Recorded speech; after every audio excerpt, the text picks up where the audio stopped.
नमस्कार मित्रांनो, मी सरपंच मंगेश साबळे बोलतोय। सन्माननीय मनोजदादा जरांगे पाटील यांनी काल जो निर्णय दिला त्याचा आम्ही स्वागत करतो। सन्माननीय मनोजदादा हे आमचं दैवत आहे। ज्या ज्यावेळी समाजासाठी सन्माननीय मनोजदादा यांनी पावलं उचलली त्यावेळी त्यांच्या पावलावर पावलं ठेवण्याचा काम प्रयत्न या ठिकाणी आम्ही केला। समाज म्हणून नेहमी ज्या ज्यावेळी पाटलांना गरज भासली त्यावेळी एक मावळा म्हणून आपण पाटलांसोबत उभं राहण्याचा प्रयत्न देखील केला।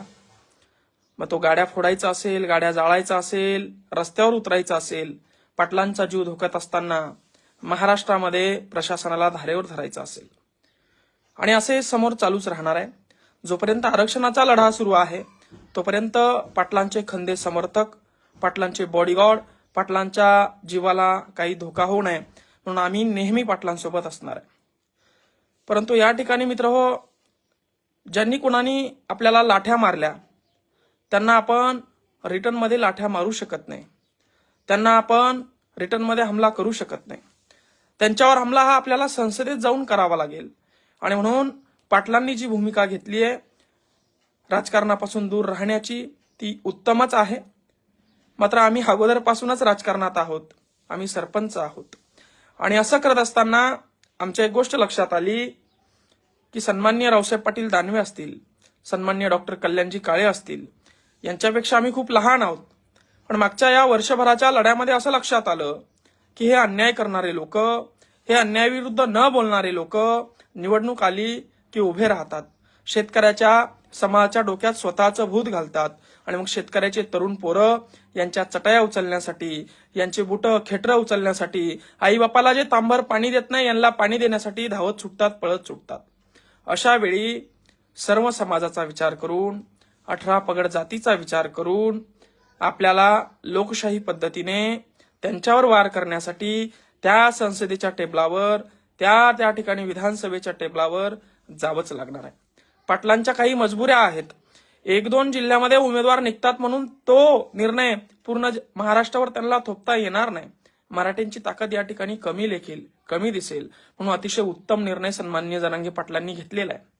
मात्र एक राजकीय व्यक्ती म्हणून राजकारणाशिवाय समाजाला, जनतेला पर्याय नाही म्हणून, कारण तीच संसद आहे जिथून आपण हे सूत्र हातात घेऊ शकतो, जिथून आपण आरक्षण काढू शकतो, जिथून आपण शेतकऱ्याच्या शेतीमालाचा भाव काढू शकतो, आणि मग तिथं जाणं, त्यासाठी कमीत कमी लढणं हे आपल्यासाठी एकमेव पर्याय आहे। मित्रहो, सरपंच पदावरून थेट खासदार होण्याची माझी इच्छा नाहीये। मुळात रावसाहेब पाटील दानवे असतील, कल्याण काळे असतील, यांच्यापेक्षा मी भिकारी आहे। माझ्याकडे 2 एकर जमिनीपेक्षा, एका आईपेक्षा अजून काहीच नाही। यांच्याकडे हजारो लाखो करोड रुपयाची संपत्ती आहे। पण मित्रहो, माझ्याकडे 50-45 केसेस आहे, ज्या समाजाच्या नावावर, ज्या जनतेच्या नावावर, ज्या शेतकऱ्याच्या नावावर मी आंदोलन केले, त्यांच्यासाठी आवाज उचलला। ज्या ज्यावेळी अन्यायाविरुद्ध आवाज उचलला त्यावेळी एक नवीन केस यांनी माझ्यावर थोपण्याचा प्रयत्न केला। त्या केसेस घेऊन या ठिकाणी आम्ही आता रिंगणात उतरणार आहोत आणि यांना पर्याय या ठिकाणी निर्माण करणार आहोत। कारण की जर आपण रावसाहेब दानवे यांना मतदान न करता कल्याण काळे यांना मतदान केलं तर हे काँग्रेसमध्ये निवडून आलेले लोक आपण बघतात मागच्या काही वर्षापासून, मागच्या काही महिन्यापासून मंत्रीपद मिळालं नाही म्हणून भाजपमध्ये जातात। काँग्रेस, भाजप, राष्ट्रवादी, शिवसेना हे सगळे एकच झालेले आहेत।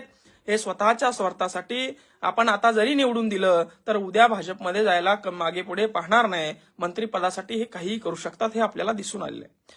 आणि ज्यांनी आपल्याला मार खाऊ घातला, ज्यांनी आपल्या आई बहिणींच्या डोक्यात काट्या घातल्या, अशा लोकांना तर आपण मतदान मुळीच देऊ शकत नाही। आणि म्हणून या दोघांनाही पर्याय म्हणून तरुणांच्या भावना समजून, सन्माननीय पाटलांच्या भावनेचा आदर करून, पण नाविलाजाने या जालना लोकसभा मतदारसंघामध्ये आम्ही या ठिकाणी 18 तारखेला फॉर्म भरणार आहोत। हे बघा, आमच्याकडे 1 रुपया नाही, आम्ही अंडरपॅन्डवर या ठिकाणी उभं राहणार आहे, नागडा या ठिकाणी उभं राहणार आहे। पॉम्पलेट नाही, बॅनर नाही, सभा नाही, कुठला प्रचार नाही, कुठला पैसा नाही। तुमच्या मनामध्ये, घराघरामध्ये जो उमेदवार असेल त्याला मतदान करा। जो उमेदवार या ठिकाणी 10-10 वर्ष गावात येऊन बघत नाही, खासदार असताना गावाला कुठलंही काम देत नाही, गावाच्या विकासाचं, गावाच्या शिक्षणाचं, गावाच्या घरकुलांचं कुठलाही प्रश्न संसदेत मांडत नाही, जो अपक्ष उमेदवार काँग्रेस पार्टीचा उमेदवार, ज्या उमेदवारावर प्रशासनाची छाप नाही, ज्या उमेदवाराची प्रशासनावर छाप नाही, तहसीलदार देखील 2 पायऱ्या खाली उतरून त्यांच्यासाठी येत नाही, अशा या दोन्ही उमेदवारामध्ये थेट विभागीय आयुक्तांना लढण्याची ताकद आमच्यामध्ये आहे, गुन्हे घेण्याची ताकद आमच्यामध्ये आहे. आणि जर का आम्ही पडलो, निवडून येईल अशी शाश्वतीच नाही आणि यायचंच अशी आमची इच्छाही नाही, मात्र या व्यवस्थेला तोंड फोडण्यासाठी, या व्यवस्थेला उत्तर देण्यासाठी, समाजाचं 18 पगड जातींचं, शेतकऱ्यांचं अस्तित्व टिकवण्यासाठी आम्ही ही निवडणूक लढवणार आहोत. कोणाचंही मन या ठिकाणी दुखवण्याचं कारण नाही. आपण लोकशाही मार्गाने सुद्धा लढायला हवं, आपण आंदोलनाच्या मार्गाने सुद्धा लढायला हवं. जय जिजाऊ, जय शिवराय, जय जवान, जय किसान. धन्यवाद मित्र.